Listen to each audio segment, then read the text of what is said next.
Perfection is a myth. Perfection is the biggest myth in the world. Whatever you have in mind, just put it out there and let the world decide. But the only thing what I've been able to learn is be agile, pivot at the earliest.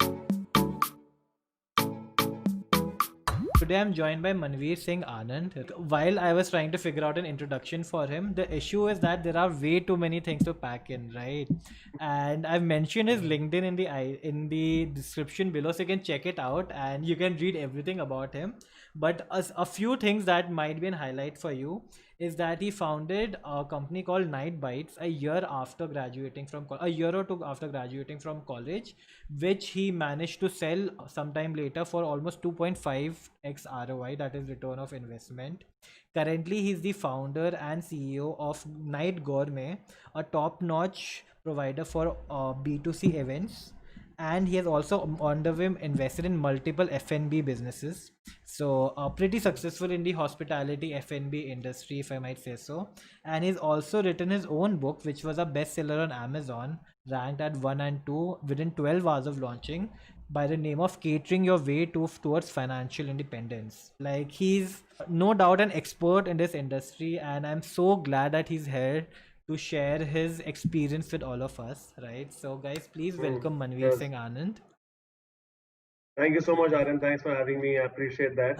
And thanks for the people who are joining in for this session. Yes. I think it's a very good initiative. We've been discussing on this, but then finally, we've taken this forward. Yes, we've been Cheers. talking about this for a very long time, so I'm so happy that we Uh, were able to make this happen today. So, Absolutely. okay, without any further ado, I would like to dive into all the questions I have because I had a lot. To be honest, I spent the Hmm. most part of today afternoon whittling down the questions because there were so many of them. And I Absolutely. couldn't possibly That's jam great. all of them in 1 hour. Okay, so Great. Great. while going through your LinkedIn profile, something very interesting that I noticed was that your the time during your college, around 3 years in college, were jam packed with Hmm. things that you did, be they Hmm. internships in various different fields at various different companies, part of Hmm. multiple societies ranging from debate, Hmm. entrepreneurship, Rotaract, even a part of ISEC, which is a super time Yeah. consuming society. If you are not aware of it, if the viewers are Absolutely. not aware of it, you even ran your own business that was Chrysalis Solution India. Yeah. And so basically you had a very hectic college life, right? So, and which is rare. Like, I do know kids who end up doing a couple of internships or joining a society or two, right? And I know a few who do Mhm. nothing at all as well. So what pushed Absolutely. you to spend those 3 hours in this jam packed way where you were always running around doing so many things at the same time? Absolutely. So, Arun, first of all, I think kudos to you for the kind of research you've done. Yeah. I'm genuinely taken aback by the kind of research you've done. And like I said, it brings back a lot of memories to me. Yeah. But what I can tell you right now is something very, very, very basic. What I was able to understand. So, I've been a very average student during my school. I did my school was from DPS Puram, which is probably termed as a factory of students. And my section was probably O, which very few people are aware of. So typically, in a school of that size, it's very difficult to make a mark per se. And I was just still trying to figure it out. College was a good went out for me because so after I took up sciences in my school, which was +2, and eventually with science with economics, I didn't know what to do because I was intending to be a pilot, and then eventually I thought economics is a good calling, which I can go in for, Yeah. and that's when I enrolled in Delhi University, and I was absolutely poor at doing economics, right? I was not good at that. So the only went out for me at that particular point in time was to really leverage my college in the right possible manner. I think within the 6 months of my college starting, I was seeing a lot of like-minded people I was meeting, and that's a learning that a lot of people think sometimes once you go to prestigious universities or schools, you get a very good circle, but that's typically not the case. It's always about finding a right group of people, and once you find those right kind of people, that is when you get apprised about the opportunities. So, like I Yeah. said, when I was in 6 months of my college, I mean, I was just enjoying this process of extracurriculars vis-a-vis sitting in the classroom. Yeah. And the benefit which you get in a Delhi University college is that you always have that bond which you can sign at the end of the year. So attendance does not really matter. True. And so I was leveraging that to the fullest. And like you rightly mentioned, at a given point in time, I was doing 6 internships. And Yeah. you understand those campus ambassador programs. And that's how it started. I think in the first year or two, I was doing a lot of these campus ambassador programs. In between, happened to join ISEC, which Yeah. was like a steep learning curve. Anyone in college, I think, should absolutely do ISEC, because it really opens up a fantastic network of people, Definitely. whom you can Yeah. touch base with. And you realize the value of the network once you're sitting 10 years down the line, True. because a lot of people now within those circles are doing relatively well in their lives, Yeah. and they're just a call away, typically, right? But like I said, um you know if this if you, yeah, yeah, I'm so sorry if you don't mind me tell me. interjecting, but like to emphasize on the point about ISEC, the reason how I know Manvir sir is that I looked up ISEC, my society. I was also part of ISEC in Delhi IIT, and I specifically, when I was looking for, to discover new people that I could like follow on LinkedIn, read up about, and connect with, I specifically searched ISEC in Delhi IIT and looked for professionals who were a little older than me so that I could connect with people, Yeah, because that is the kind of circle that ISEC in general absolutely. has. So, Absolutely, yeah, just to absolutely. And emphasize on that point. Yeah, the funny part is you find an icebreaker somewhere or the other, definitely. irrespective. You Definitely. want it, you don't want it, and it's a very good touch point. But like I said, so in the second year, it was all about, trying to learn a lot of these internships. And the third year was spent pretty much monetizing on all these experiences, because Okay. that's when you build a very good network of students. You develop some skill sets in terms of community building, doing a lot of these campus ambassador programs and so on and so forth. There was this company called Let's Intern, which was very famous at that Yes. particular point in time, which I built a product for completely. So, like I said, how this happened typically was that it's all about finding that fitment. That once you find what you love, you typically don't need to really think about whether that pays you or not, or how will Yes. you take out time. Because what happens is that in college, typically you have two ways to go about it. Yes. Either you keep studying and give your GMAT, you want it, you don't want it, you have to give your GMAT, or otherwise you really leverage your extracurriculars. And I'm telling you, because I've been witness to the fact. I brought Facebook to my campus. I brought Yeah. all the top companies to my campus. And one thing I can tell you is that it is all about the kind of network you're able to leverage and how you're able to present yourself in front of people. People are, after a point in time, don't see your marks. Yes. It all depends on how you're able to build a persona around you. And that's Definitely. that's that's where that's where I realized that if I'm doing it for so many people, so many organizations at that Yeah. particular point in time, why not start my own startup? So there was a very close friend of mine from CBS, which is College of Business Studies, Yes. and with him, I happened to partner up, and we happened to start this end-to-end youth marketing solutions company, which Okay. was a very innovative concept at that particular point in time. We were raising sponsorships for a lot of college festivals. We were doing campus ambassador programs. We were doing digital marketing. Anything which came our way. The only point which I'm trying to tell you is, like you said, it was not a serious startup per se, because Yes. we were also trying to learn that. But I would recommend this to any person in the second or third year. Yeah. That, guys, if you get an opportunity, please please name, brand, and build a startup while you are in college. Why? Because this will give you that entrepreneurial spark, and Definitely. it will really reflect in your corporate career also. Yes. Because typically a lot of people think about the fact that what is it that I'm being paid, and the best part about seeing that is, once you're running your own company, because you won't be paid till then you don't work yourself, Yes. right? So that 100%. experience really helps. You have nothing to lose. That's the first thing which came to my mind. I have nothing to lose, right? I mean, as it is, we're doing all these internships. There's nothing really happening. So might as well, Definitely. probably leverage it, and touch wood, we happen to make, like, I mean, at I think I think 20 19 19 and a half years of age, I think, we were doing around approximately 20 to 25 lakh rupees in revenue. Yes. And I was taken aback, as to how this was happening. But like I said, if you curating value, and then after that, came in the other aspect of me trying to really figure it out. And with all your friends joining these hotshot jobs, I was really Yes. confused as to what should I do. And that's when I really thought that I should move out, like a lot of my friends. And I think that was a good or a bad decision. I don't really know, but I think it was a good decision. Why? Because I learned a lot of things, and that's when I transitioned to a job. But since we're talking about my college right now, like I said, college is the place to like I said, two things: either focus on your studies or do extracurriculars, or third is a hybrid form. Yeah. You be a good student, and while being a good student, you do all your extracurriculars. But like I said, at the end of it, what matters is what you put on the table.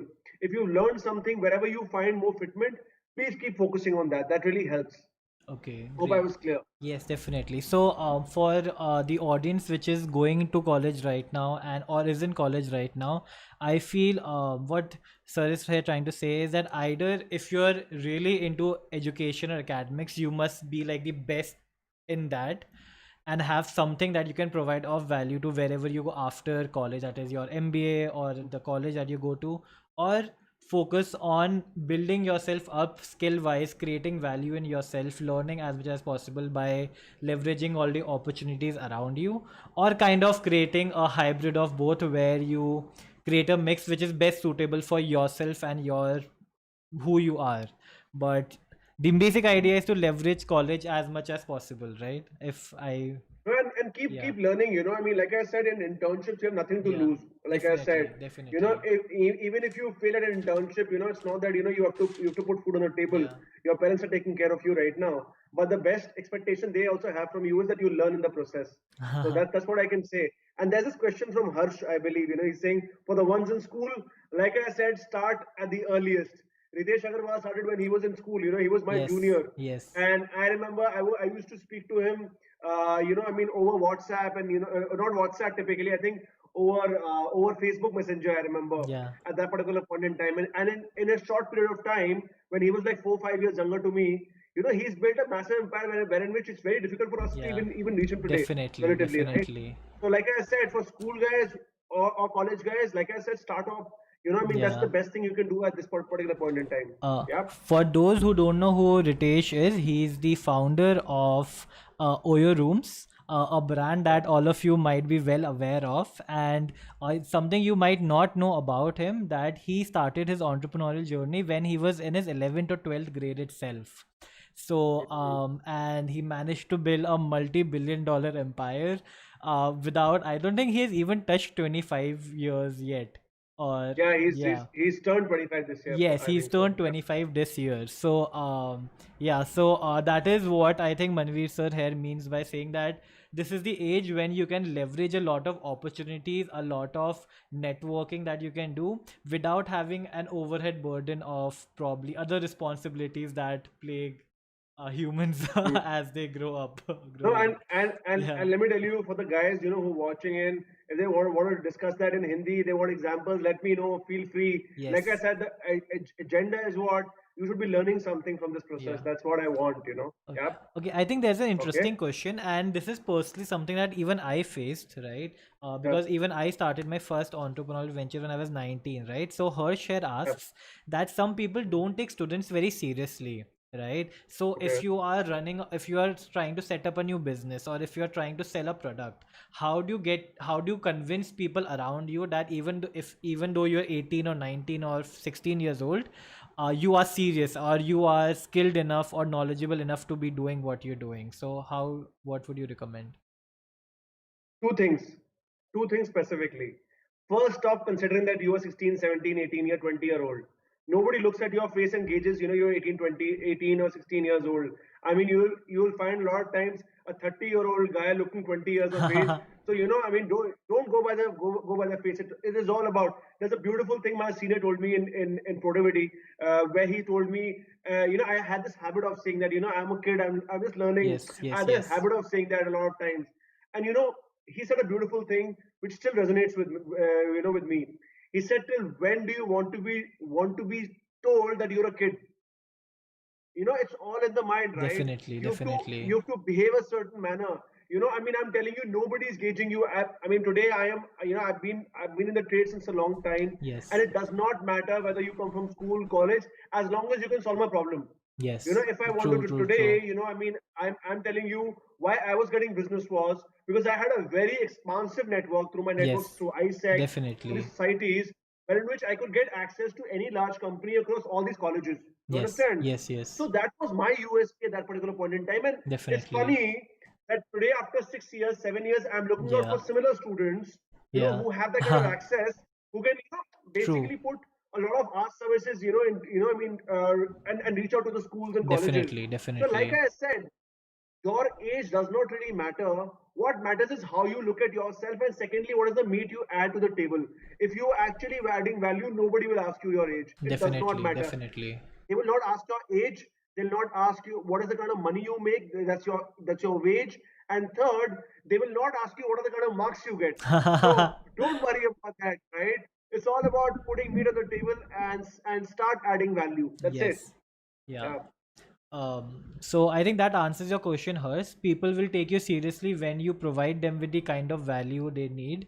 And if you're able to do that, I think they will give you the respect that you deserve and will listen to you. Okay. Absolutely. So moving on. So again, so as I mentioned, there are a lot of things to ask, but we have to move forward to cover a lot of different areas. So after you graduated from college, you started your first business around a year or two after graduating. You were Yeah. meanwhile working full time in a Yeah. company, in a proper corporate job, but then around a year and a half later, you decided to launch Night Bites, right? 2 years to be precise. Around Like I said, there was a transition between. Okay, Yeah. so Yeah. 2 years to be precise. So something that I noticed was prior to that, I didn't see any proper F&B experience in your profile, right? Like a proper Yeah. dedicated experience in that industry. So number Yeah. one, what attracted you to that industry, and what were some common hurdles you faced considering you were not an insider? You know, it's a very good question you're asking, and like I said, it'll be much better that if we touch base, because my entire book was written on that simple premise itself. Okay. That step by step process of starting a catering business without Yes. any prior background in the hospitality industry. Okay. People live in this stupid myth that Yes. you need to have functional skills before starting any business. Okay. But let me tell you, a lot of businesses are there in the market, like event management, advertising, construction, catering, F&B services. You name it, and I can tell you the businesses that you don't need to have technical skills always. It is all about having two things. One is your common business skills. How do you meet customers? How do you get your client on board? That's the first skill. Sales skill is the first skill. And the second skill is having common sense, which is not common. You understand? Okay. Yes. These two are the most important aspects. Rest everything else can be learned. Yes. Why I say that is, if you see a lot of people in the probably in the online coaching industry. I Yes. mean, I could never have thought about the fact that we'd be having courses today. We'd be we would have written a book today, but it's all in the process, of trying to learn and trying to adapt with times, right? And in terms of catering also, like I said, for the first 1.5, 2 years, even though I was doing very well, I was making money because I knew something very good, which is how to do sales, how to pick up business. That's Yes. the number one skill of an entrepreneur. People say fundraising is the number one skill of an entrepreneur. That's absolute bullshit. I mean, why? Definitely. Sorry, pardon my language, first of all, but like I say, there are two kinds of businesses. One is investor-driven businesses, Yes. and one is typically, your brick and mortar businesses, which are Revenue. promoter-driven. Yes. Wherein Yeah. which we focus on revenue and we want to build a lifestyle business, Yes. right? That Yes. was the overall objective, wherein which we want to build on profits and not work on valuation. Okay. So what happened typically was that when we were looking at the element of catering and F&B, Yes. my objective was one, that while I'm doing the sales, let me bring in the best people who Yes. understand the trade, and that's where I brought in good relevant partners on board, and at the same time I brought good chefs on board, who Yes. can really manage the back of the house, because I didn't know zilch about food. I'll be very honest. I mean, it was just it's a very funny thing, a very funny anecdote which I've shared with a lot of people. That when I was starting out, there's this. I don't know whether you've heard of something called Startup Saturday or not. Okay. Startup Saturday. No, I've not heard Have you of heard of this. that? No. It's very Yeah. it's very it's very famous. Just Google Startup Saturday. It's one of the Okay. largest startup forums and the oldest startup forums which used to Okay. happen. Okay. And I've never been interested in food all my life. I mean, I'm not a fussy eater. I've not been really into food per se till that time. But suddenly, something which starts giving you money, and something which really, really, really, I mean, shows you shows and gives you a good business potential. You start Yes. understanding and learning the craft, and Yes. that's how a lot of people start, right? So like I said, for starting any business, the first thing is to start with a client. The moment you can get your first customer, you have a business running. You don't need a big infrastructure, you don't need anything big.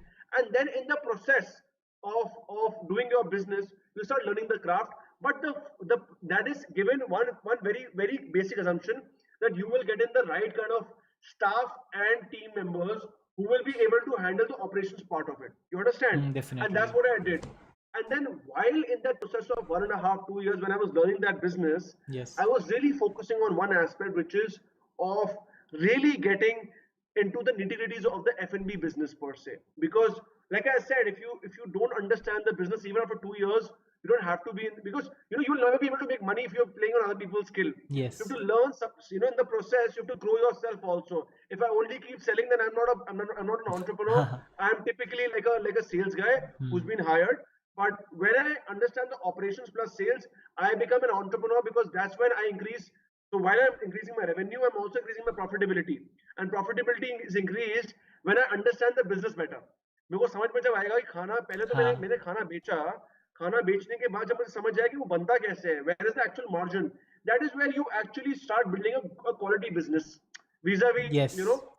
we keep talking about, just keep doing sales. So like I Uh-huh. said, there's a progression overall. Yes. But just to answer your question very simply, a lot of businesses are there in the market where you don't need functional skills. You learn these functional skills on the job. Event Yes. management, construction. You would have not heard a lot of builders or event management professionals, coming with degrees of event Yeah, management. These are definitely. all businesses where in which you learn. I mean, Yes. probably, you know that much better, right? Yeah, And right I now, digital agree. marketing, one of, Yes. one of the best example, digital marketing. The best digital marketers are people who've done masters in marketing management. Yeah. And these guys haven't studied zilch about digital marketing. You know what they've studied? True. They studied about Philip Kotler. I mean, 4 Ps. Nobody talks about Yeah, 4 Ps nobody right now, right? talks about all of them. So Yeah, I think like something that I'd like to concise for the viewers. So that what you basically need is to know how to sell. You don't really need for for a large number of businesses. You really don't need to know the nitty gritties of that business. You don't need to know how in a restaurant food is made, or how in a travel industry you build a package. You don't need to know how a building is made. You just need to know how to sell. And being a true learner or an entrepreneur, as you run the business, you eventually develop yourself and grow and start understanding the inside out of the industry is absolutely, yeah. absolutely.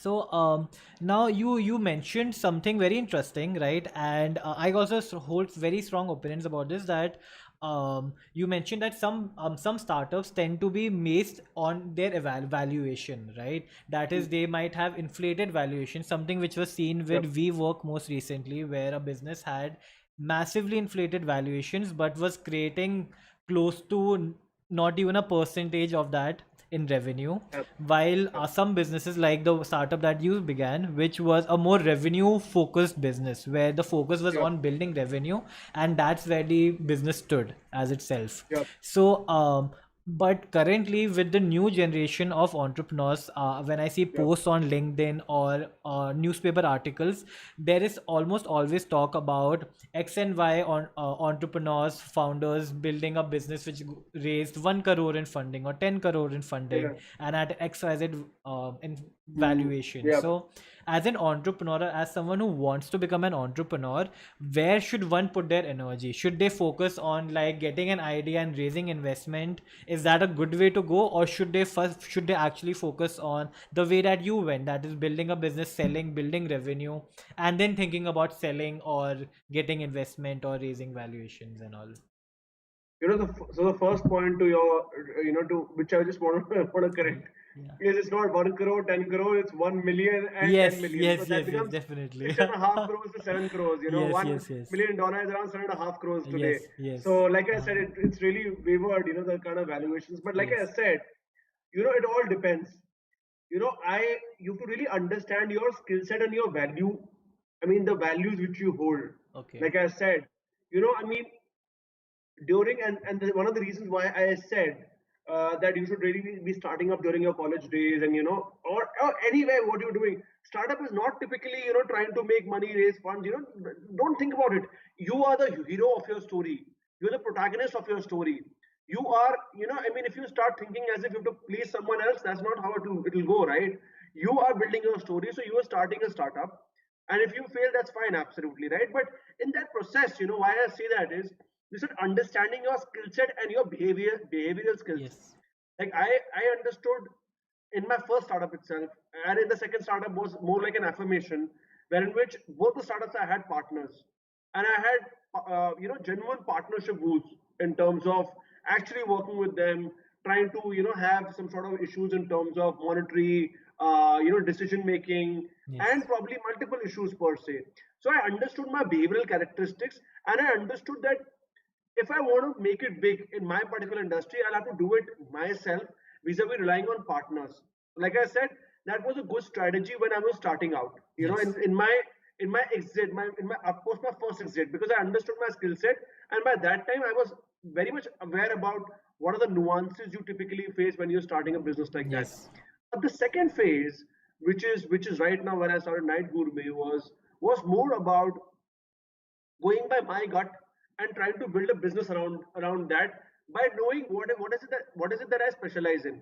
Now, answering your question, because we were talking about valuation and margin driven business. Do you want to be a 10% owner of a 10 crore company, or you want to be a 100% owner of a 1 crore company? What is it that you want to be? That is the Okay. question you need to answer. And my earlier boss and a mentor said this line to me a long time back when I was in college, and it still resonates with me.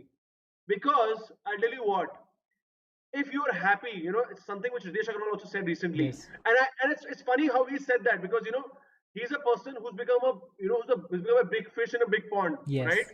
But recently in one of his interviews, he was saying that it's always good to be a big fish in a small pond, because Yes. like they say, it's a different market altogether. But like I said, he's built a success story to talk about it. Coming to your point head on, a valuation business has very different characteristics. You need to have co-founders. You need to have a futuristic business model. Yes. Futuristic business model is something which does not make money on day one, but it Hmm. has future potential. That is why you don't do it yourself and do it with your own investment, and you get in third-party Third investors to invest parties. into that idea. Okay. Yes. Today Yes. I am an investor. I invest into ideas because I've been in the business for long to understand that this business might have an exit, or Okay. or a good revenue making potential in 5 years from now or 6 years from now. Yes. you know and at the same time, when I do my own business, I look at this, that probably if I'm putting in my money today, I want return on that in the next 5 days or 10 days or 15 days, irrespective. I'm very cautious about my money. So Yes. these are two different concepts. If you're looking at a valuation driven business, it's a different skill set. Like I said, there's nothing, no, nothing is wrong, nothing is right. Raising funds from a third party investor or an angel fund or a VC network is absolutely difficult. But like I said, it has its own advantages because you Yes. get a lot of PR leverage and a lot of other things. Definitely. But if you think you're comfortable by building your own business, and you can make money on every transaction of your business, and it has a good margin to sustain you over a good period of time, Yes. then you can take the route which I have taken, wherein which I have built a relatively stable business, and that stable business accruals I make, I try to invest into businesses which might be futuristic in its own approach. Okay. So why I say futuristic is, I'll give you a perfect example of Facebook and WhatsApp. So WhatsApp, I don't know whether you saw that you were really active during that time Yes. when WhatsApp was acquired by Facebook, and Yes. it was acquired at a stupendous valuation. Stupendous valuation. I'm I. talking about It was $1 billion plus it sale. was I a feel. $6 to $7 billion kind Six of to seven transaction. billion dollar. Okay. My Yeah, bad. but whatever the case is, I mean, like, forget that. Instagram, for that matter. Yes. Instagram, I mean, when they bought it, people were thinking, क्या कर रहे हैं यार, ये पागल हो गए, कहाँ से ऐसे निकालेंगे? Yes. जो जो जिसने जिसने न्यूयॉर्क स्टॉक एक्सचेंज में जिसने इन्वेस्ट किया है, नास्डैक में जिसने इन्वेस्ट किया है, उसके पैसे लगा. But come to think of it, today, how many of us are getting organic reach on Facebook? It is True. all True. Instagram. It's all WhatsApp. They built an ecosystem around them. So Yes. come to think of it, do you think Facebook would have been relevant had they not acquired WhatsApp or Instagram? I So like agree. I said, at a different scale, there are different kind of decisions. Like today, what is haunting me as part of my business, I'm being very honest about the vulnerabilities. then I don't know. So we typically cater for large ass events, like around 10,000 people, 15,000 people, 30,000 people. Typically, Yes, we do stadiums, large ass stadiums, right?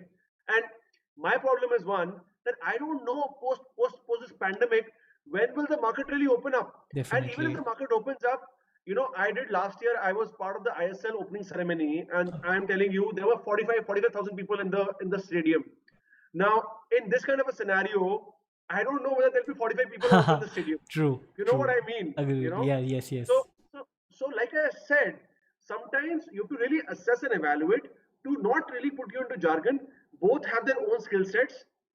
You have to understand what works out for you. But if you're going in for a venture investing driven business, go out for co-founders, go out for good co-founders, and build a business in a very different style. Yes, Then you build a business to show numbers. But in a margin driven business, you do the business to make money. You yes, understand? yes, yes. So it's a very different skill set altogether. It's a long answer, I know, Yeah. but like I No, I said, agree. Yeah. but like I said, there's no right, there's no wrong Definitely, answer. definitely. Both are right in their own way itself. Like I Yeah. said. No, I agree. This question required a nuanced answer, and that's what we got because a superficial one wouldn't have been as knowledge as informative for all of us here. So, I understand. something you mentioned during your while discussing this was how for both your first two startups you had a team of you had co-founders with you, and there were the Yep. usual founder wars which happen with almost Yep. every startup, right? And you Yep. also Yep. mentioned how especially your second business, Night Bites, you didn't have any back-end expertise, proper back-end like Mm. cooking and things like that. So you Yep. had to hire proper specialized cooks and people who were basically experienced in this industry, right? So Mm. at an early stage when you're 2021, how do you go around finding good co-founders or good people to hire and add to your team? Because this, like, the initial team plays a very pivotal role in the success of any business, right? So how do you go about finding them, selecting them, and did you personally make any mistakes that you regret right now with regards to hiring and stuff like that? Yeah. So it's a very good question, and I have just one point which I would want to share here, which is a rule of thumb. Just put that in your mind and don't forget that. Never become co-founders with people who are your friends. Okay, Okay. that's it. Always choose co-founders based on the value addition they bring to a board. Okay. Okay. So for example, Aryen is very good with content. He's good with content creation, with digital marketing, with XYZ, whatever. He's the touch point for that. I am good with operations. Okay. I can look at into the back end. I can manage everything in the back end. Either it be to be dealing with vendors, to be dealing with any sort of third party activities.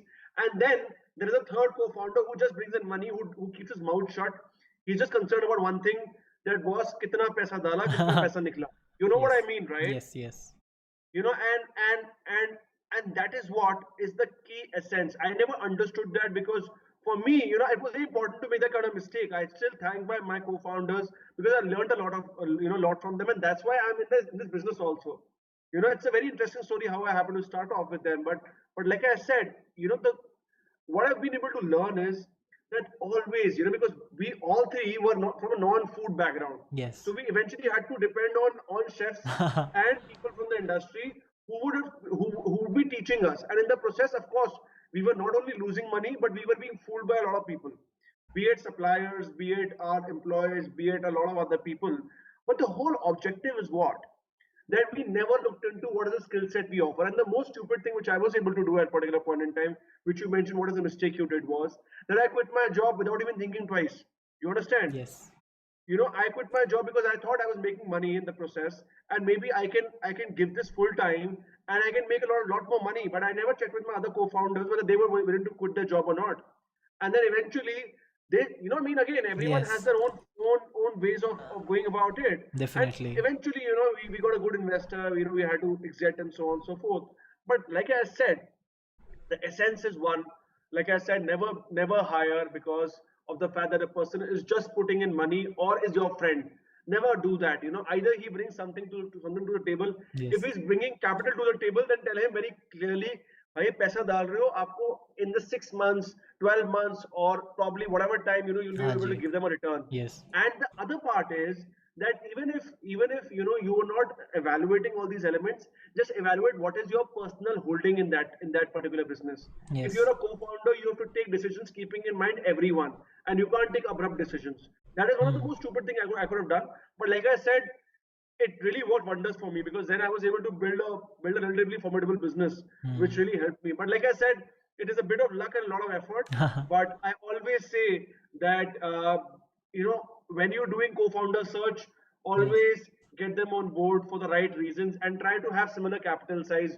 Don't try to do because like I said, when you're starting up, the problem is what you typically will never face problems when you're starting up. Yes. And I'm telling you, this is for a lot of students.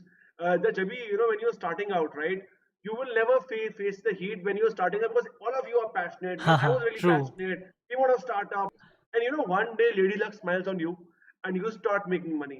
And the day you start making money, then everyone starts singing in a different manner, and that is when you are up for trouble. You understand? Hmm. And that's my only learning. What I would like want to share with a lot of with all you guys here. That guys, please make sure that you hire and you get a co-founder because of his value addition. That's it. Okay. Okay. Yeah, that's a Yes. very interesting answer. That's a very interesting answer, and thanks a lot. This is one of the most common issues faced by almost every founder or every entrepreneur, and I think you answered it pretty much beautifully. Great. So Cheers. yeah.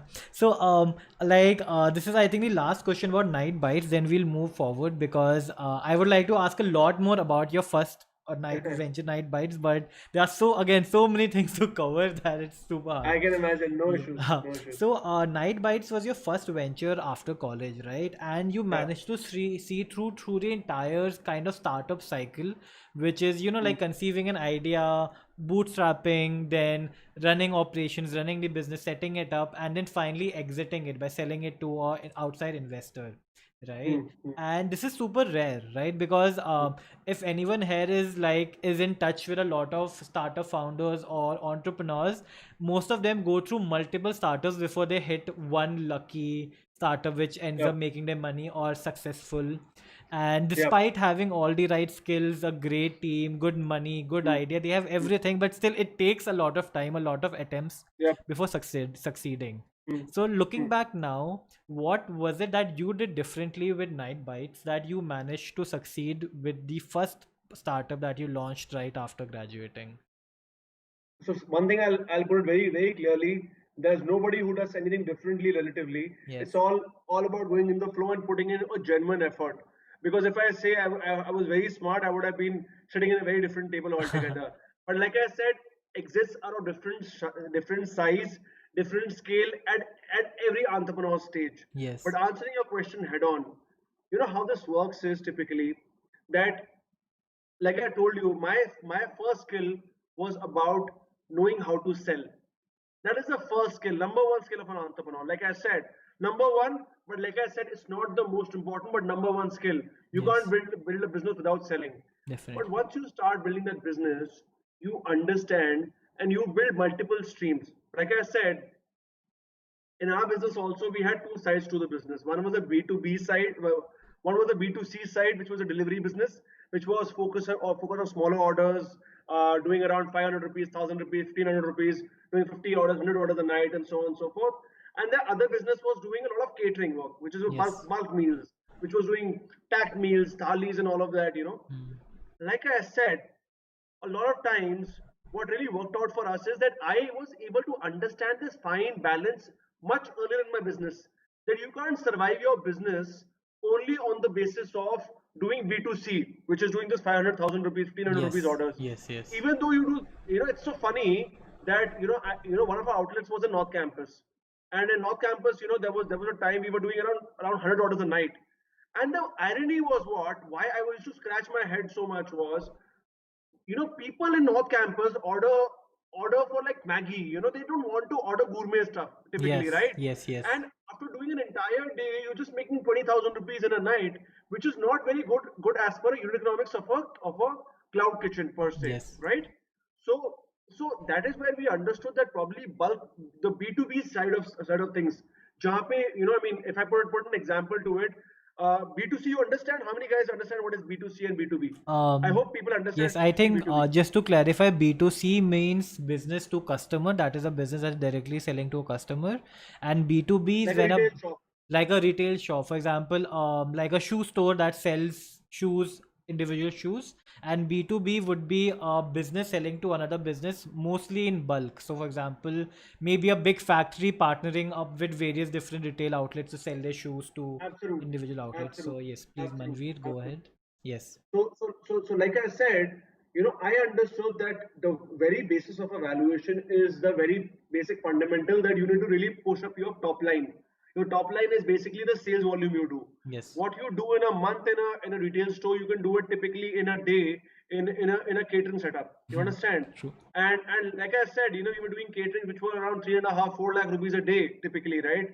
And that is the kind of numbers, which really jacked up the volumes we were doing in a month. You understand? Yes. Which seemed very favorable to the third party investor. Yes. Not that our business didn't have equity. So what happens is your B2C keeps your staff and the team engaged, and the B2B brings is your profit maximizer, where through which you actually start making money and you increase your valuation. Hmm. And that's where, when and it was not a decision. We didn't want to sell it, but like I said, there were issues internally. We were genuinely facing issues, and we thought the best nuance for us would be to probably have an exit. And that's when we happened to speak to a couple of people and happened to find a good deal, and we clocked it, like I said. And yeah, that was it. So like I said, what really helped me at that particular point to entirely channelize. In fact, I think I really, we exited really fast. I think, it was much earlier than we should have, and that's a mistake at a lot. At, when I look at in hindsight, because we were building a good brand. The brand had good recognition. We were really doing a lot of orders, which is very difficult to do in today's time, because True. Zomato, Swiggy has become very difficult for you to even operate. You don't have the customer data and so on and so Hmm. forth. That was a good time, but what has happened is that has given me a good understanding that if you understand this thin understanding ki एक तो आपको B2C करनी है retail से, जिससे you keep the ball rolling, you're not sitting idle any day. And the second, you have to have a B2B side to your business. If you have these two sides to your business, and this is for any business, even a shoe store, like you Yes. mentioned, a retail shop can also have a B2B element to their business, Yes. like I said. So if an entrepreneur can understand that part, I think he's good to go. He can do whatever. I was True. just looking through a lot of examples. I think people whom you were also interviewing. Like, come to think of it, I was just looking through one of the interviews you were doing about with a stylist. So probably, come to think of it, just one B2C for her can be that she's doing stylist. She's doing styling for you probably, and the B2B side is that we get her on board and ask her to do styling for the entire batch of a fashion show for a college. You Yes. understand? Yes. So, like I said, if you tell me the business, and I can tell you that every business has a B2B and a B2C application irrespective. You understand? So, yeah, that's pretty much about it. Like I Yes. said, this is a key element of success in that Yes. in that in that sphere. Yeah, I think this is a very key, interesting key element, and something. To be honest, this is like a golden nugget that has been dropped here, because even with my, like, this was something that I finally understood in my second business. That is, first business which I ran for a year, then my second business for 2 years, and after 3 years, I finally figured it out that okay, fuck, we need to start focusing more on Sorry. B2B so that we can make more Yeah, money. absolutely. And he has Sorry. dropped this bomb even before you started with your first business. So you guys, if you have an idea in mind, as he mentioned, every idea can have a B2B aspect. You just need to start exploring and thinking outside the box. As simple as that. Absolutely. Yes. And Absolutely. Absolutely. yes. Thanks, Rujul. I'm seeing your chat. That's very interesting. I mean, you have quite a few people. So yeah, like I said, let the questions keep coming in. Yes. Yeah. Um, Yep. there's a Yes. question about marketing, and I feel that your podcast and book cover a lot about the nitty gritties of the catering and F&B business. So Yeah. we'll leave some of that for the end, and for a much more Yep. deeper insight, you can of course go through his book, his podcasts, where you get a much better idea about marketing and maybe sourcing and all those nitty gritties and like insider information into the F&B industry. Absolutely. Yeah, a very Absolutely. interesting question. That did you have a mentor figure when you started out with your first business? And if you did, what kind of role did he play? To be very honest, like I said, to be very honest, I genuinely didn't have a mentor at that particular point in time, which I think I regret. I regret because, you know, you can have multiple mentors from different functions. Yes. Like, you can have different, like I had a mentor who used to really guide me on the legal part of my business, the finance part of my business. One used to be guiding me on how to drive sales. But there was no one fixed mentor whom I could idolize or Hmm. probably, build upon. Today, when I'm running my event hospitality company, of course there are a lot of people I look up to. There are a lot of people I genuinely learn from because the horizon has expanded. Yes. But when I was building it, because I was one of the first people to start that kind of concept of midnight delivery, so like I said, I had no competition per se, and I was just learning in that process, right? So, like I said, no mentor per se, but now, of course, I look up to a lot of people, a lot of companies, and I learn a lot from them. In fact, of late, since the pandemic, I've been following this guy called Gary Vaynerchuk. I Okay, think yeah, everyone has Gary been V. following him. Yes, yes, yes. Yeah, and besides that, every entrepreneur for that matter, that there are so many inspirational stories around. And right now, like I said, if so, one quick anecdote. I think one, if not a mentor, but I would just say one very key book I would recommend everyone in this particular session to read is something called Rich Dad Poor Dad. Yes. Don't That's by Robert Kiyosaki. It's one of the best books. It will change your thought process about money. A lot of people don't even talk about money, and that's one of the biggest gaps in our Yes. in our, in our education system. But that book really changed my perception about money. And why I tell you this is because today I speak to a lot of my friends, who are part of VC invested businesses, and while they made all those valuation of like $6 million and $10 million, if you come to think of it, what they've got at the end of it is a salary, or they've got a good equity valuation, but they don't know when they can dilute that. You know what Yes. I mean? Yes. So if you learn the habit of saving money, investing money, and understanding that your relationship with money per se, Yes. your life would be much more sorted than any other person. You Yes. know. True. True. So True. so the entire concept of financial independence comes from that particular book.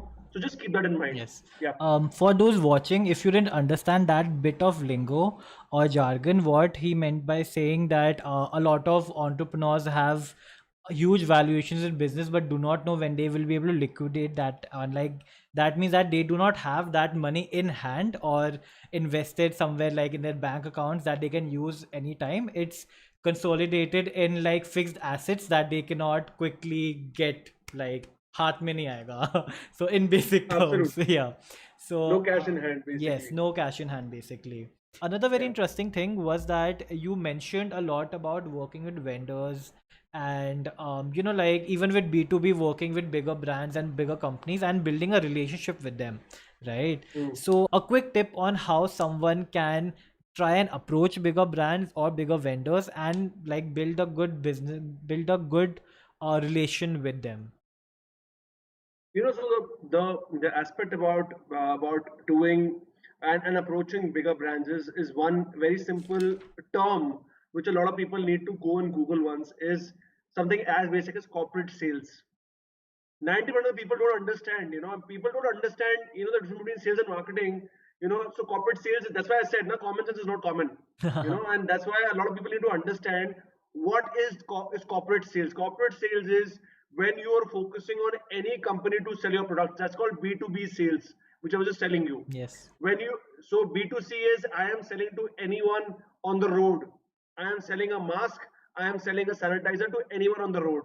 And B2B is when I know that I have to sell to a Reliance Industries Limited or an Bharti Airtel Limited, and I go and meet the procurement manager and I sell it to them. You understand? So, like I said, that's the first thing of starting your aspect about approaching brands. Yes. Because if you know the meaning of corporate sales and B2B sales, you'll be able to pitch it much better. And you understand the concept. Like I said, these concepts are basics, but you have to really clear your basics first. Second aspect is understand this concept of something called lead tracker. There is a concept of leads also. Leads. Leads is anyone whom you think can be a prospective person who's interested into your services. You know, so figure out what is the kind of business you're doing. Then figure out what are the kind of brands who will be interested into the kind of products you are providing. So I'll take the example of a sanitizer. ठीक है? अगर sanitizer हमने हमने किसी को बेचना है, for example, so you'll analyze that which are the companies who might be needing sanitizers within your vicinity. Now that can be as per your geography. If you're sitting in Greater Kailash of Delhi, or you're sitting in Worli or Bombay, you figure out what are the corporate companies near me. Then you reach out to every admin manager in that particular vicinity and try to do lead generation to tell them about your product and tell them ki this is what I'm doing. And it's as simple as that. It's like hardcore. The difference between direct sales and B2B sales is that direct sales is you doing door to door. You know, you going to a person's office and just telling them, I want to meet the admin manager. B2B sales is a step ahead, wherein which you go to LinkedIn, you search who's the person, who's the procurement manager there at HDFC, Rajouri Garden branch or Greater Kailash branch, and then you know his name. Either you call on the landline or you call on his personal line and you tell him that I want to meet you. I have a very good proposition for you. I'm doing sanitizers for these many companies and I want to sell it to you. So I mean, I just want to meet you basically. Yes. You never say I want to sell it to you because then he will not call you. True. And like I said, once you fix up that meeting, that is when you fulfill that entire circle of trying to source your leads, then do lead generation, and then from lead generation fix up a meeting, go meet him, and after the meeting send him a proposal. That is the entire circle of approaching a brand, and that is what I call B2B sales versus direct selling. So B2B sales is a very skillful art. It's the highest selling profession in the world, Yes. mind Yes. you. Yes. Yes. So just remember that. And like I said, that's pretty much about it. So any brand, it's the same process. Any brand, I'm telling you. You name the brand and I can tell you the same way. I mean, I'm the youngest company who would have catered for an IPL event for that matter, right? And Yes. I'm not much older than you guys probably. I mean, Yes. probably you can say I'm older, but whatever the case Yeah. is. But I'm just telling you from the perspective that people who are sitting on the other side of the table, you might hear about companies like Reliance Industries Limited, about companies like Adani's, about Microsoft, but people at the back end are just people itself. They're Yes. just like you and me. Yes. And what they need is, like I told you, they just need you to solve their problem. And they don't ask your age, they don't ask your wage, and they don't ask where you come from. They're concerned with the product. As simple as that. If Yes. you're into a products business. So Yes. True. again, a long answer, but like I said, with an example, it always helps. Just for people. Definitely, definitely, definitely. It's almost already been an hour of the interview, but I still have a few more questions. So, sir, if you don't mind sticking around for a little bit Sure. longer. Okay, something that I noticed was that you started Night Gourmet when you were Yep. still working with Night Bites. Right, so somewhere between the midway or towards the end of Night Bites, your stint at Night Bites, you started your second venture, which is Night Gourmet, right? Yep. Which was a very interesting thing, right? Because growing up, like a very common advice is to work like a racehorse. That is, just look at the end goal, do not look left or right.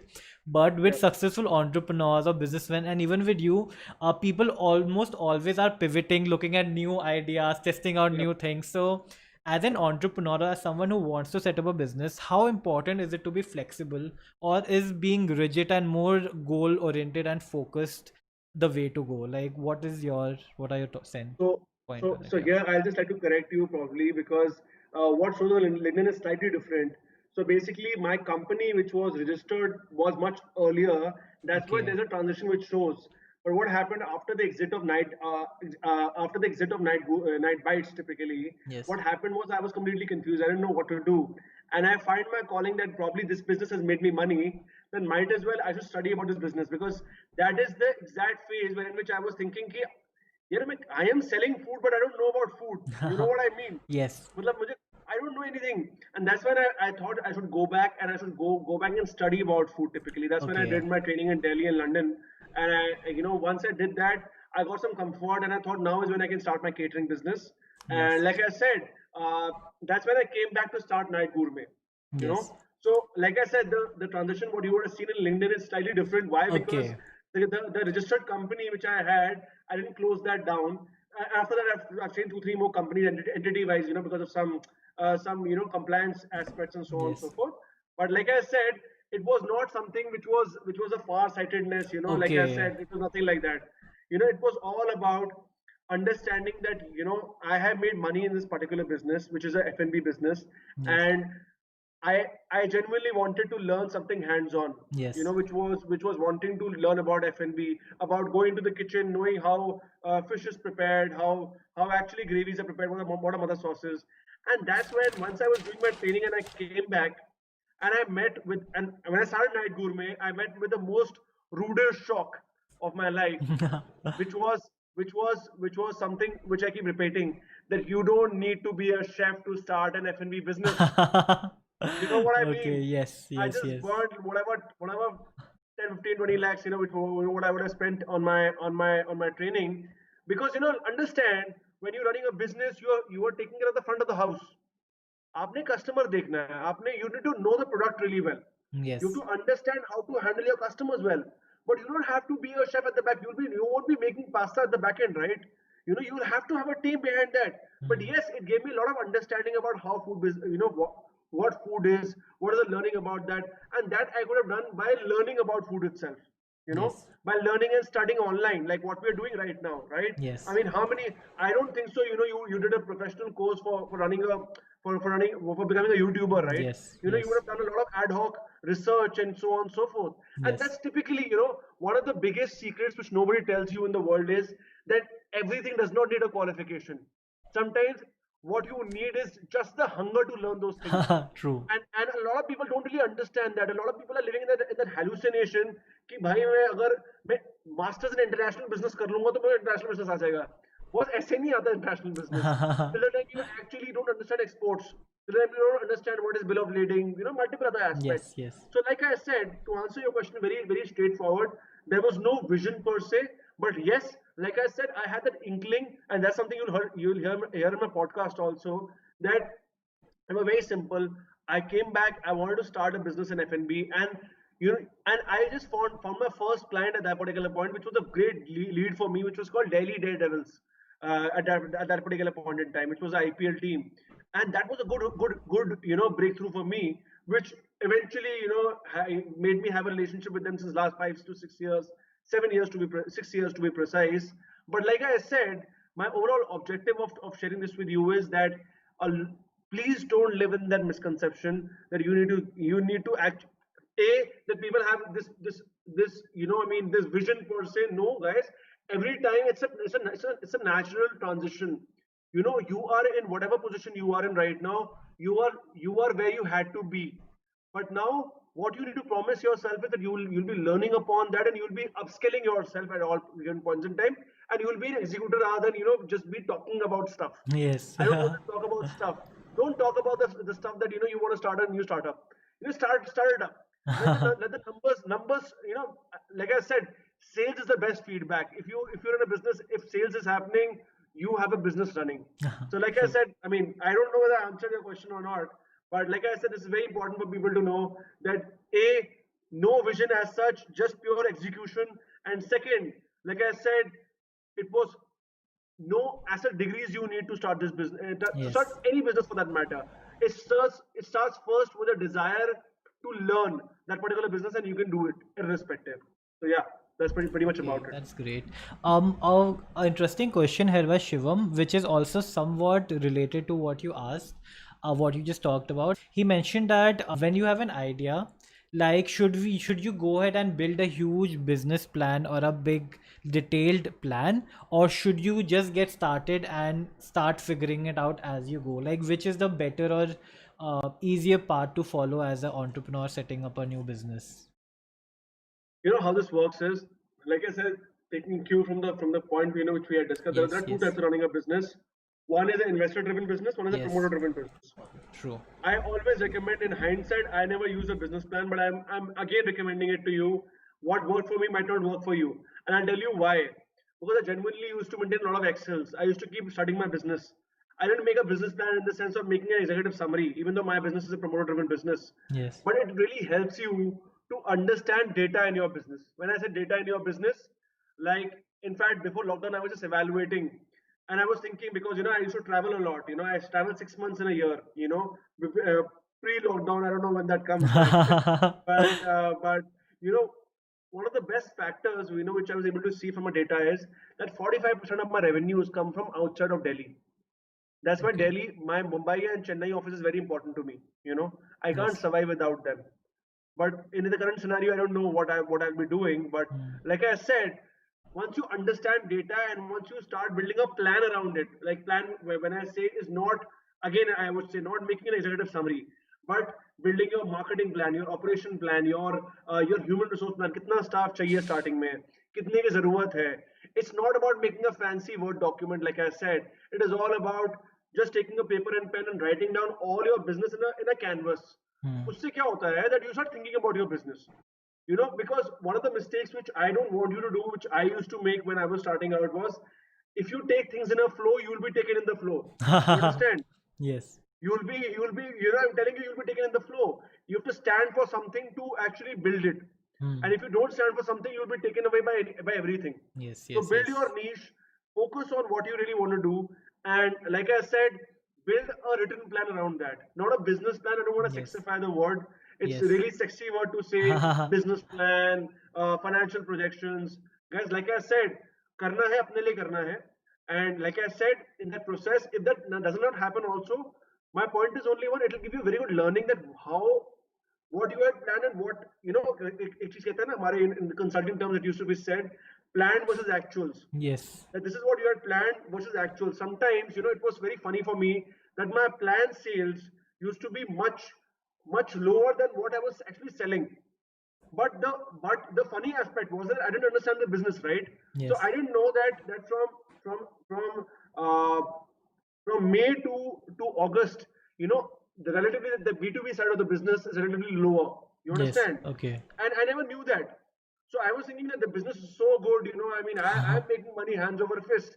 But I reached in May, June, July, and I was left with no B2B business. So that's when my B2C business was sustaining me. So Yes. like I said, business plan will really help you to break your myths and give you a much detailed clarity about your particular business. Hope that answers your question. Yes, I think that is a very interesting input, and I think that clears up your question very, very well, Shivam, I feel. Okay, you mentioned a few times about the impact of the pandemic on your business, right? And almost no business can be fully market proof, right? So as Hmm. an entrepreneur who might want to start right now or who might already have a business, how do they protect themselves against these uncertainties? Like any uncertainty, it could be a pandemic, or maybe 2 years down the line something else could happen. So as an entrepreneur, how do you protect yourself or try to safeguard yourself against such things? I mean, I'm not in the best position to say this. Why? Because, like I said, we never planned. I mean, my entire events industry. I mean, I'm talking to you about a large. I mean, you understand how many people events industry employs. Restaurant industry. Yes. Yes. Restaurant industry is the largest employer of unorganized labor in the country. Yes. Yes. जिसे कहीं काम Agreed. नहीं मिलता उसे restaurant में काम मिलता है. I mean, True. and I'm telling you, there are no skills, nothing for us, relatively. A lot of people still think, food business or any events business is just another business. यार क्या हो गया, event वाले हैं, Hmm. you know, catering वाले हैं, restaurant वाले हैं, bar वाले हैं.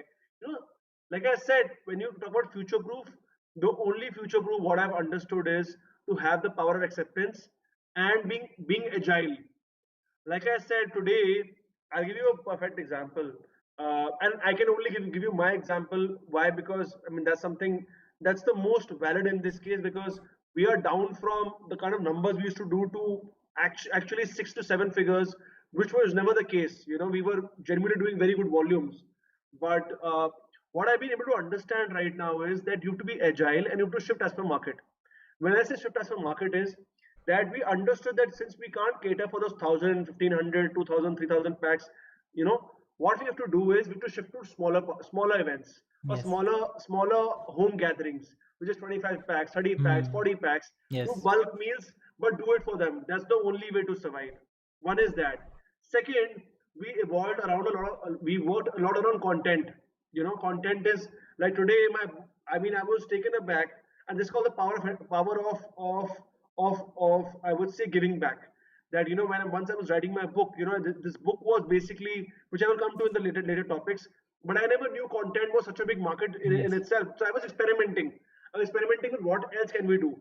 And through the book, we started a course which is generating a lot of money for us right now, relatively, which we didn't really anticipate. So we're opening up new avenues of building sales so that the market really bounces back.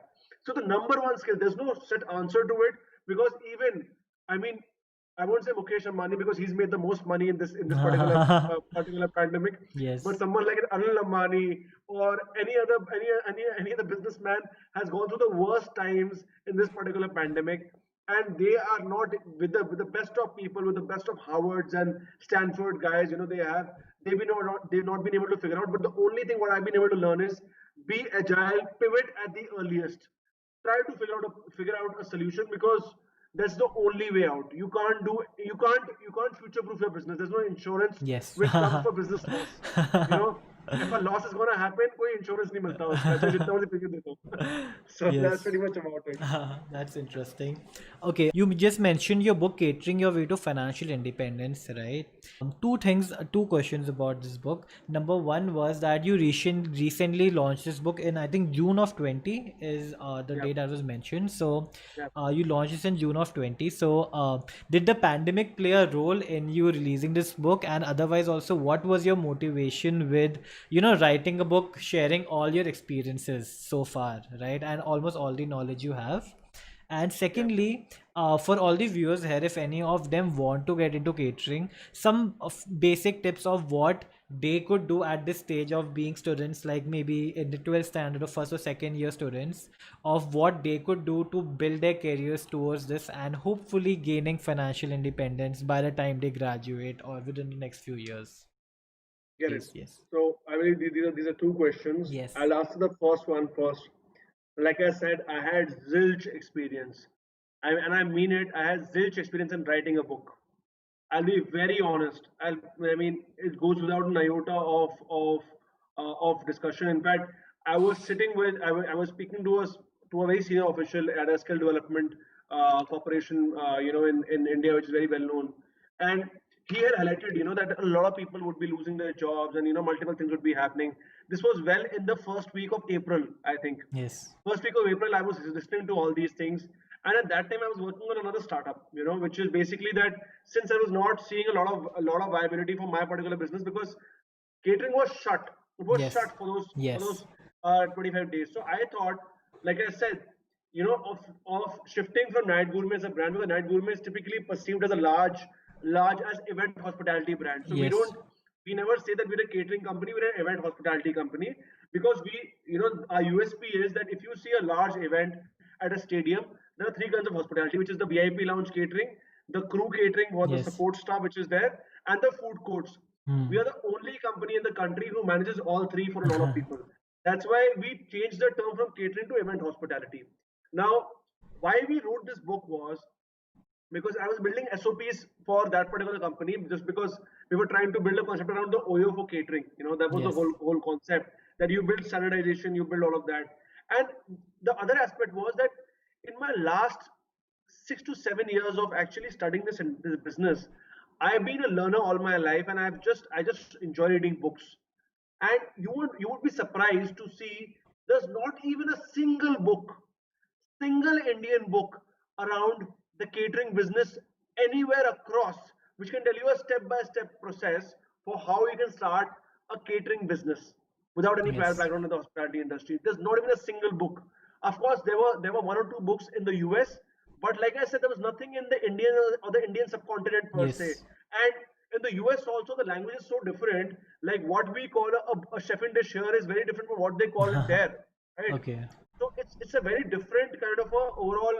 And like I said, I thought, since we are making all these SOPs, why don't we convert this into a book? And that is the time I was just trying to write, because when I was making these SOPs and I was doing the typing myself, when I was doing all of this, because I had nothing to do. I mean, my entire team was looking at me, sir, kaise se kaam layenge? मतलब market बंद है, कहाँ से काम लाएं, irrespective. But irrespective, what happened was that during that particular point in time, that I got that free time, and in the 6 to 7 days, I wrote a manuscript which was 50 to 60,000 words. 60,000 words is a lot of words. 60,000 words is typically approximately 200 pages, Yes. 200-250 pages typically. Yes. Now, and let me tell you, in my first draft, I had written for a lack of a better word, I had written a pathetic book. I mean, I sent it to the first editor. He literally sent the book back to me. He's like, I can't do it. At least not at the kind of money which you're offering me. Because, like I said, I had no other option, right? I thought, this much content if I created, I need to give it a good structure. That's when I went through a series of editing, two to three rounds of editing, I had done, and that's when the book took its final shape. Shape. Yeah. And you know what the motivation was, Aryan? I'll be very honest. The motivation was the fact and the power of one. Something I keep sharing. And what is the power of one? That's an idea to share, and that's something which a lot of people should really think about.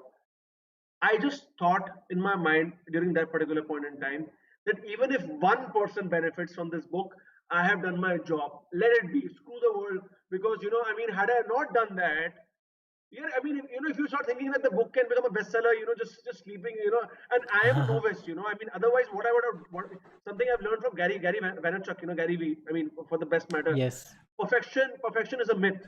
Perfection is the biggest myth in the world. Whatever you have in mind, just put it out there and let the world decide. And that's True. when this book, after, so I wrote the manuscript in like less than 5 to 6 days. But the book Okay. actually, with the editing and all of that, it took 2 months to come out. It's Okay. so funny. April is when I had written this book in like 5 to 6 days, and the editors took around 2 months to edit the book. So imagine the kind of time it would have taken. But Yes. like I said, I had just put out the book, so when I had shared about the book, I just shared out with the world just to get some people for something called advanced review copies कि कुछ लोगों से review ले ले, feedback ले ले हाँ. ये book कैसी जा रही है. And that's why we had basically put all at the same time we had listed the book on Amazon also. You won't believe I was taken aback that in that during the launch process, and I my only objective was, like I said, book निकाल दिए एक बंदे को भी benefit मिले तो मुझे कोई दिक्कत नहीं. It's not feeding my, it's not putting food on my table. Yes. But like I said, it is something which I'm doing for my own interest. And I just share that link with a couple of friends. With around 30 or 40 friends I shared, and they eventually happened to buy it. With those 30, 40 books, the book started becoming viral. I think there's some algorithm at the back end. And within 12 hours, I mean, I was taken aback. I had sold like a massive volume. I was number one on the industries, the paid column of Yes. industries, business, and Yes. multiple other columns. Yes. And I was just taken aback. How is this possible? And that is one day when I realized that, guys, perfection is a myth. Whatever you have in your mind, and I think what I was thinking in my mind, because the topic was, I mean, I think it worked in my favor, that catering your way to financial independence, the title was very powerful in itself. Yes. And a lot of people wanted to learn about that business because this is a very cost efficient business in itself, and nobody had tried it. So the moment the book went in, and the kind of sales today, I think around 5,000 people have read the book. And Yes. I don't think so it would have been possible, in like less than 3 months for a for a nobody, relatively. And the book is selling. I mean, we are selling around close to around, I think, 20 books a day, which is a very good number, relatively, Yes. Yes. anywhere in the self-published category per se. But like I said, it all started with a thought and the concept of power of one. That if your content can even help one person or add value to one person, might as well do it. It is part of building your legacy, you know so that's it. So that's the first part of your question. That's how the book was started, and that's how, I told you the entire story, because I really love telling this story, because this is one of the Yes. one of those things जहाँ कहते हैं ना, हम लोग कुछ try नहीं करते. In fact, there's a course which I just launched on Udemy, which was basically from my webinars, which I'm doing right now. You won't believe I have 450 people who've checked out the free course in less than 6 to 7 days. That's Okay. the power of internet. Where else do you get to see this kind of democratization of Yes. data and content, जहाँ पे तो कुछ भी डालो online. Or I'm not saying that I invested into very very, in fact, you remember the call I had given you Yes. a Yes. couple of months Yes. back, just to Yes. understand things. But Yeah. from that day to today, I've understood the internet is the most weird thing in the world. Why? True. Because you don't understand. You put an effort towards creating a lot of content. The podcast is amongst top 10 in the world, because it's a niche. Understand? Yes. Catering is a niche. So if anyone can build his content around a particular niche, it's a big market. So that's the learning I've taken. That's how I started the book. Any questions on that? More than happy to answer. Coming to the second part of your question, which is how someone who's a budding F&B entrepreneur start a catering business. So, like I said, catering is one of the most capital efficient and capital light business which anyone can get into. You can start with as little as 50,000 rupees, and it is the business where you can make money from day one. That's the beauty of that particular business. But like I said, you have to read everything step by step. I always say when you're starting a business, the first thing you need to figure out is where will you get your first customer from. If you figure out your first customer where you'll get it from, even though I've shared a lot of details in the book about that, but the entire backend I have shared in the book step by step, just so that tomorrow you want to start your own catering business, it'll be a cakewalk for you. It'll be a cakewalk for you, and I can Yes. assure you that, because I have received mails from like Poland, from Belarus, people messaging me, I mean, loved your book, and I was wondering, how did you even get the book? But that's the power of Amazon Kindle. Amazon Yes. Kindle is out of the world. But the irony with them is that they don't share the data with you, so you don't really True. know. But people are mailing me from nowhere, and I'm just taken aback. But like I said, anyone who wants to start an F&B business, catering is one of the best niche. In fact, cloud kitchen is a big niche right now. Cloud Yes. kitchen, Yes. it's a big niche, and I think a hybrid of both can really work out well. Yes. But like I said, if you really want to start a catering business, this book you should genuinely go through, figure out your first customer, and the rest this book will help you out with Um, in a step-by-step format. Yeah. like cloud catering is a pretty interesting business that has business model which has become very popular recently, right? Yeah. And it is very like useful for like students, like especially college students, because it is basically very low investment as well, right? Mm. So Yep. can you Yep. share a little bit about what cloud catering actually entails, and a little bit about your masterclass as well, so that in case someone wants to enroll or give it a try, they could. So first of all, it's called cloud kitchen. So cloud Cloud kitchen is a kitchen. different model, Okay. and catering is a different concept. Catering is Okay. hardcore B2B. Okay. Catering is when you're catering for when you're servicing people about 5 to 10 packs, 15 packs, Okay. going up to whatever thousands of numbers, which you see typically at your offices, conferences, weddings, and so on and so forth. Yes.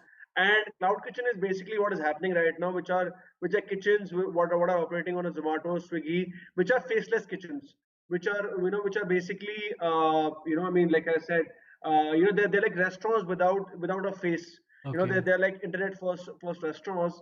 And like I said, it's a really upcoming trend, which is like supposed to grow 5 times in the next 5 years. It's the fastest growing industry in the country, even though food industry is going through its worst time. But all the restaurants are shifting towards that. Even the Hyatts and the Taj of the world are shifting towards cloud kitchen. So like I said, that's a big niche. Like I said, catering and cloud kitchen are two specific niche in the entire food business ecosystem, where people can start their business in as less as 50,000 rupees. And the upper limit is nothing. Upper limit, there's no end to upper limit. But 50,000 you can start your business with. You don't need any prior background in the F&B business, because nowadays what has happened is that everything, I mean, so we run a masterclass internally, wherein which and a mastery program, wherein which we tell you in a step-by-step format how you can create your recipes, how you pick up your location, how do you do marketing and sales, and how you eventually do all sort of activations. What you want to do around your business. How do you launch your brand? So everything we share in that process. So it's a relatively very cost efficient business, and it's working very well in this time of pandemic, because nobody's going towards restaurants, because nobody wants to enter a restaurant, right? People want to eat at the comfort of the restaurant, of their homes itself. So yeah, I mean, like I said, catering and cloud kitchen are one of the most profitable and the best niche, which is really working out in the market right now. So yeah, that's pretty much about it. Wow. So, Zangbang just mentioned that this was a very knowledgeable stream, and I totally agree. Like the stream, the last 1.5 hour have been jam-packed with a lot of knowledge about how you can maximize your time in college and really get its worth. How the kind of mistakes people make with their ventures, startups, how you could choose your team, your co-founders, how you can get into FNB, the problems, the struggles, the growth that you can see in FNB, Mm, and so much more. absolutely. and we ended up with some personal resources that even Manvir sir has put out, like his book Catering Your Way to Financial Independence, his master class on cloud kitchen, and also his podcast about catering. So all of these resources are available for you guys to check out, if because a lot of you are in college, and this is the right time to actually start up with your own ventures. So if you have any interest in F&B, and even if you just want to learn about such businesses, you can give them a try. Yes, sir. So thank you so much for coming today. This was delightful. And And just yes, one quick point. Anyone, we keep doing a lot of these ask me anything kind of sessions on my Instagram. So if yes. anyone has any questions, just drop in a quick DM, and we are more than happy to drop you. I mean, I'm just not very active since last couple of days, but like I said, anyone has any queries, just reach out to me. Like I said, if you start a food business at any point in time, do give me a shout out. It's a lot of good karma which I'm looking at generating, and that's pretty much about it. Yes, That's yes. that's it. I have attached Manveer sir's Instagram handle, the Instagram handle to Night Gourmet. His LinkedIn, his Twitter, everything has been mentioned in the description below. So you can go click on it and follow him there, and connect with him. There's a lot of knowledge to be gained from him. And he mentioned something about the importance of guidance or mentorship at this age when you're just starting out. And if you want to get into FNB, you could probably never find someone more knowledgeable than Manveer sir here. Many more So knowledgeable people, and I'm just trying to live my mission right now.